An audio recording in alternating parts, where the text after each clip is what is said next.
I wouldn't really call it a spark of inspiration, more like a jolt. I don't feel it coursing through my veins. It's freeing, liberating almost, getting lost in your own words. It's exhilarating, but I wouldn't call it a rush. I wish I could tell you where it starts. Poetry, like general writing, is different for everyone, so I cannot compare my experiences to yours, but I can try to offer my own advice.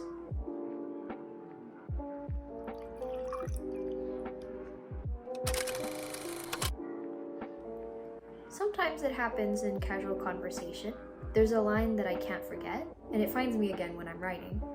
Sometimes a scenario can make me feel so emotional that my feelings just channel right out of me. Sometimes I need to force it, which is why I turn to writing prompts, because it tells me an exact place where to start, but not the exact way how. The poem this video is about doesn't have one set starting point.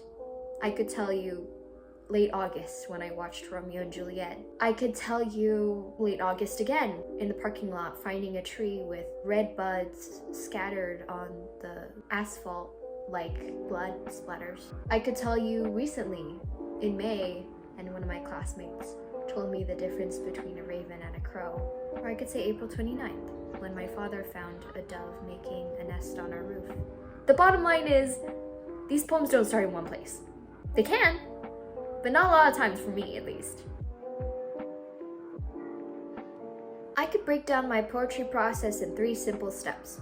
Brainstorm, write, edit. There are a lot more steps in between, and my process of writing isn't exactly linear, so I thought these videos could give you some insight on how I actually write.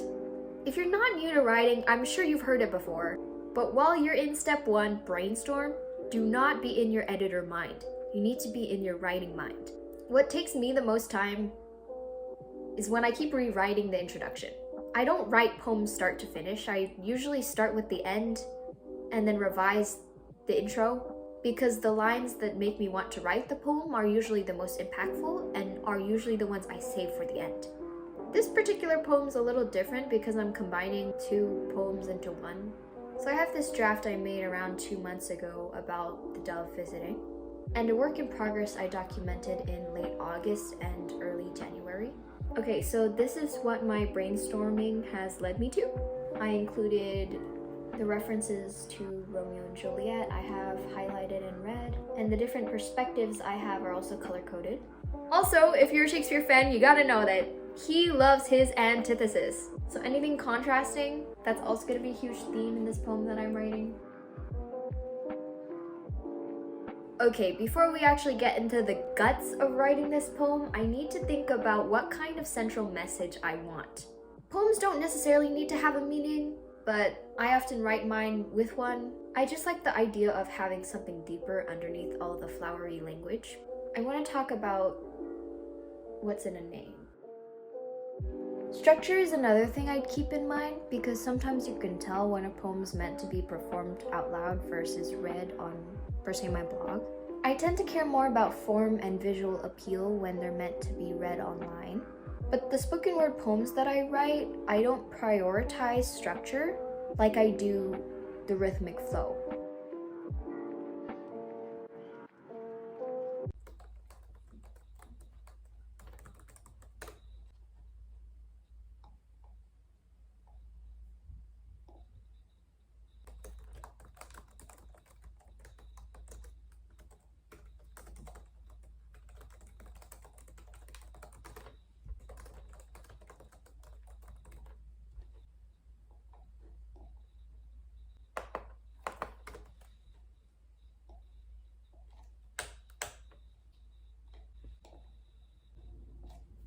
Okay, so I've written the poem, and it's definitely something meant to be performed rather than read on paper. I also noticed myself using a lot of elements I had pulled from my oral literature class. The most important part of performing this particular poem is incorporating characterization, because technically there's 2 characters. There's me as the narrator, and then me speaking as Juliet.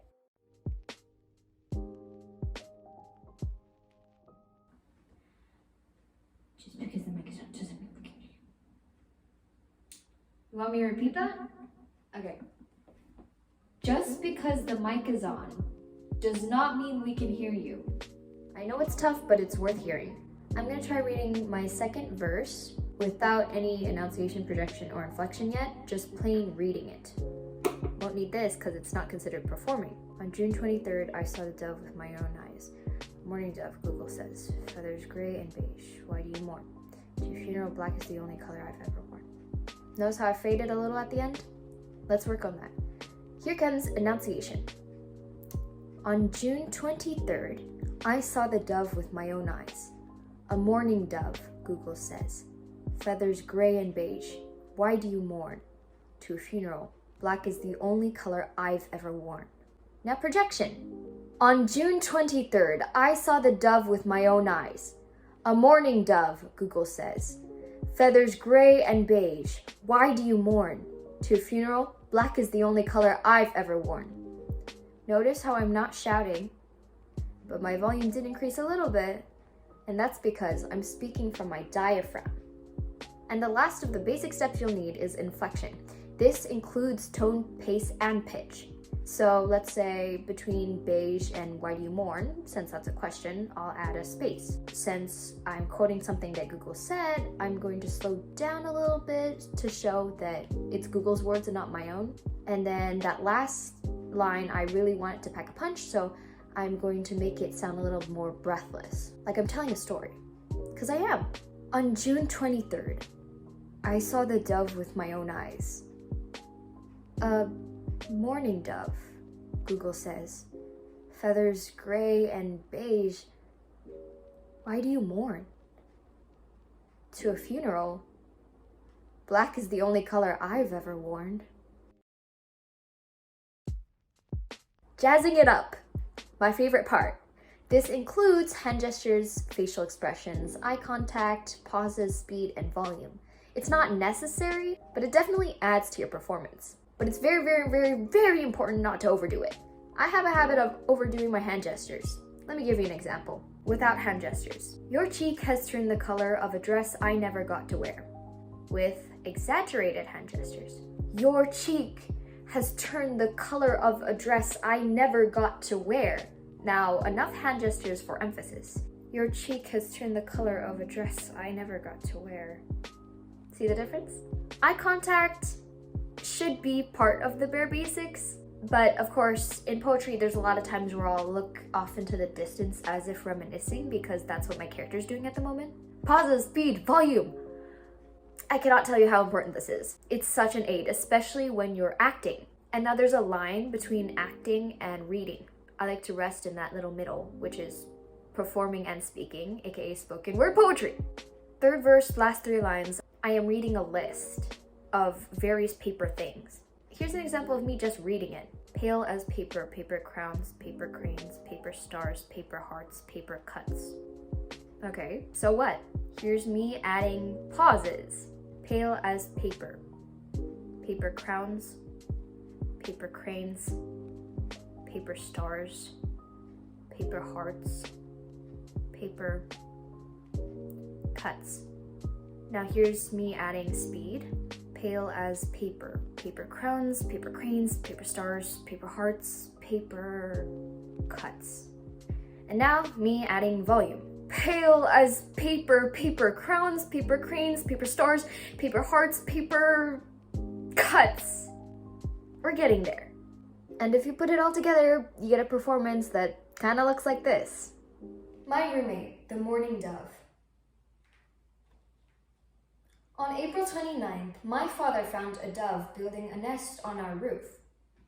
He was going to chase it away with a broom, but my mom told him not to, for she once had a pet dove named Manis. On June 23rd, I saw the dove with my own eyes. A mourning dove, Google says. Feathers gray and beige. Why do you mourn? To a funeral, black is the only color I've ever worn. Your cheek has turned the color of a dress I'll never get to wear. Pale as paper. Paper crown, paper cranes, paper stars, paper hearts, paper cuts. Scarlet dripping down my wrists. Roses Bridal bouquets. Flower girl baskets. Let's take turns. Backs arched over our dying lovers.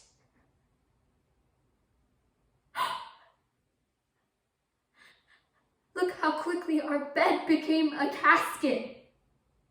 In the middle of May, my classmates explained the difference between a crow and a raven, often mistaken for the other because of its color. It made me wonder, if a raven had built a nest on my roof, would we treat it any different? What is in a name? Raven and dove, moon and sun, Montague and Capulet, if I cannot have your time, let me have your last name. And for a honeymoon, let's choose our graves. Parting from you is such sweet sorrow, and I refuse to live today if you won't be here tomorrow. In the company of the night, when it's too late for me to lie, when we're not together, I'm an only child. A songbird no one was around to hear sing. All the wedding bells I'll never get to ring. Why make me lead in a tragedy? I finally know why a raven is like a writing desk, because Edgar Allan Poe adored both. Vows, like last words, I'll choke. My love is as deep as the sea. Forget the river, I would cry you an ocean. There's a reason bleeding hearts are poison. Cupid shoots his arrows cross-eyed. But when all is lost, Romeo, remember,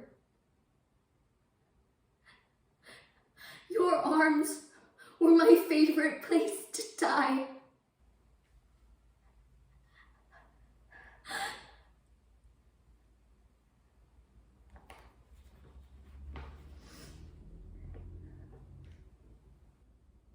On April 29th, my father found a dove building a nest on our roof.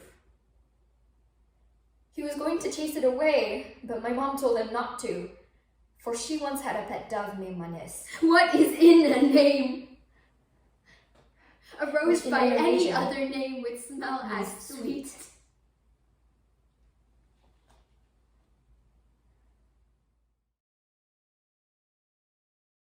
I wish I could tell you where a poem starts.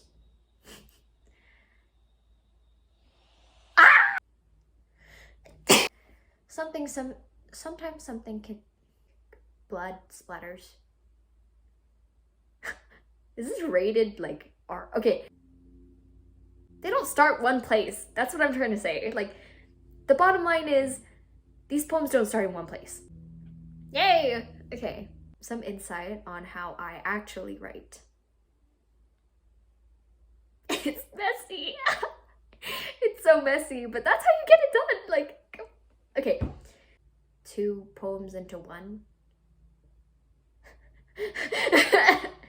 Oh, what is this called? Contrasting. Antithesis? Antithesis. That, I love that too. Antithesis. My bad.